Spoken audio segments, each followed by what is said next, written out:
Hey, welcome to another episode of Chad's Beer Reviews. We got a little theme going on this week. This is the first of 3 beers sent to me from the Buxton brewery out of England. And thanks to Simon the Real Ale Guide for recommending it. They're going to start selling their beers in the United States soon, and I'm their guinea pig test market. And I don't want to hear anything about mommy blogging Red Rooster. Shut your damn mouth. Anyways, I said an IPA, a double IPA, and a black IPA. We'll start with a regular IPA. This is the Buxton Wild Boar, 5.7% ABV. Notice it says bottle conditioned ale, and there, in the description here it actually says, please pour carefully to ensure a clear glass of beer. It's made with an eclectic mix of European and New Zealand hops, and it even has the ingredients: water, malted barley, wheat, hops, and yeast. Alrighty, it's a nice looking, it's a very lighter orange shade than your usual American IPA. Almost like slightly gold, but I mean it's definitely more orange than anything else. Just a little bit of slight haze to it. Nice, 2-3 finger head there. It's a bright white creamy froth. Yeah, I mean they said New Zealand hops in here. I get that, like that tangerine, straight up like orange kind of smell you tend to get in those New Zealand hops, like Peter's Homebrew, kind of similar to this. Definitely citrus in there too.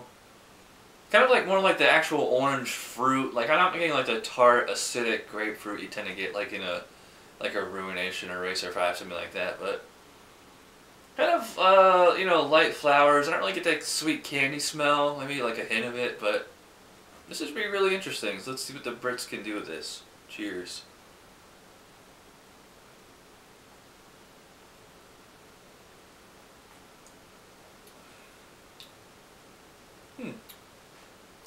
Yeah, that is interesting. It kind of does remind me of like a West Coast, but not like a big, huge Ruination or Pliny, more like a regular Stone IPA. Something, I mean 5.7, it's not a big, huge beer. I don't know what the IBUs are on this. It doesn't say. I'm guessing it's probably in the 40s or 50s, but yeah, so I mean it starts off with a kind of lightly dry, noticeable bitterness, but not the a la assault you'd get like in any kind of West Coast or even East Coast for that matter.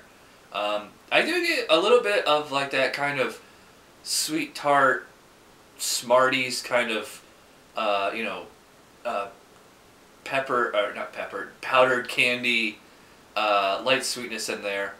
I even get like a slight kind of orange juice kind of taste in there that kind of matches the nose. The body's definitely a lot thinner than your average American IPA. It's a lot more tepid too. It's not crisp, but it's not like a thick, heavy double or imperial IPA that's like syrup. It's just kind of like a more thinner kind of body. So it's actually kind of bordering on like, it's definitely not a light-bodied beer, but it's on the lighter end of a medium-bodied IPA.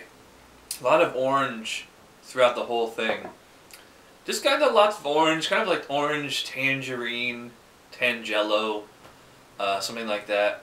Really no grapefruit in there. And like I said, like a little bit of that kind of powdered candy sweetness, like, I don't know, like you kind of get it like in a Red Bull too. I mean, I'm not saying it tastes like a Red Bull, it's a similar kind of flavor characteristic. Yeah, I mean, so far so good.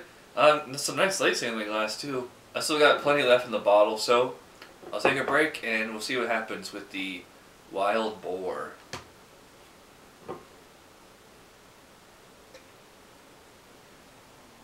Oh hey, I'm back finishing up the Wild Boar. I gotta say it's a good beer overall. I like that orange flavor in there. It's very familiar. It's definitely that more New Zealand style, like orange sherbet type of orange, as opposed to like an Amarillo style, like more tart, acidic type orange, which I actually used in my my homebrew a few months ago. It's not a really complex palate though. It's like it's pretty much just all orange, and it's it's a little thinner, a little just a little more mild than I'd prefer.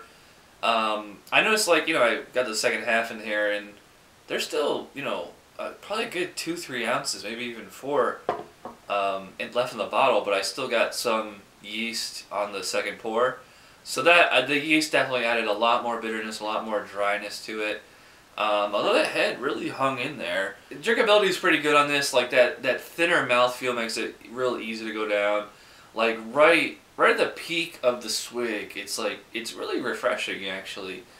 So it's like the kind of beer which makes it quite versatile because you could just sit here and drink this and watch TV or whatever you're doing. Session it, even though it's too big to be a session beer technically, but it's sessionable, I guess. Or have this with dinner. Plenty of bitterness to kind of take off edge of food. Yeah. So so far so good. So yeah, I like this. I'm not in love with it, but I'll give a 7 out of 10 for the Buxton Wild Boar IPA. It's good. I like it. Be interesting to see what they do with the double IPA and the black IPA. So that's coming up on Wednesday and Friday. So thanks for watching this episode of Chad's Beer Reviews. I'll see you guys in 2 days. Cheers.